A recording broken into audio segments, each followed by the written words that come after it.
saw on the ground get stuck in a puddle, I was like, there's no way that we can play in this game. And I think it was a fight with me and the captain of Canada, Jesse Fleming, to speak to the ref for the first like 10 to 15 minutes. And that just didn't work. So we played. What were you saying to the ref? What were you being told about why the game was still going on? Me and Jesse just kept saying like, this is unplayable. This is dangerous. I mean, the ball's getting stuck. Just any possible thing. I think we just wanted it to stop so that she could go speak with whoever, CONCACAF, or we didn't really know who was making the decision. So I think we just wanted to stop it for a second to figure out if like this was actually playable. And that's all I really knew about the situation. She went over to the sideline and said, we're moving forward. So yeah, we moved forward. You've been playing football a long time at the highest level. Have you ever experienced anything quite like that? No. And I don't want to experience that ever again.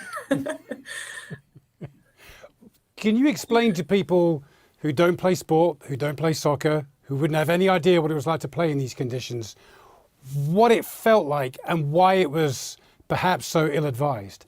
Yeah, well, I mean, you guys could see the fact that, you know, we try to play and you're trying to pass the ball on the ground, which is, again, something, it's just football, trying to connect passes, and you literally could not do that. The ball would get stuck in a puddle. So it turned into like the tactical game of how do we get the ball in the air. Some people were like scooping it off the ground and hitting a volley and like wild things like that. So, and it turned into kickball, getting it as high up on the pitch and, you know, waiting for any bit of opportunity that we could capitalize on, and which did happen in the game, which was also wild. Yeah, well played on the win, and congratulations on how the tournament is going, because you came in for a bit of criticism after the result against Mexico, but you came through a really feisty encounter against Colombia.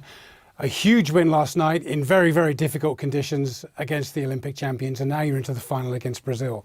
How have you felt the team growing and gaining in confidence throughout the tournament?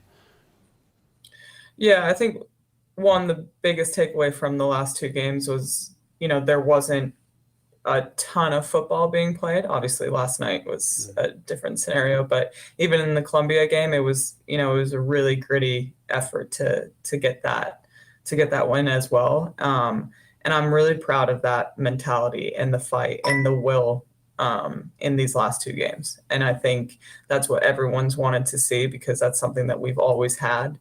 And now we have the football side of it too. So I'm hoping for the final to actually be a really nice football game with two really, really good teams. So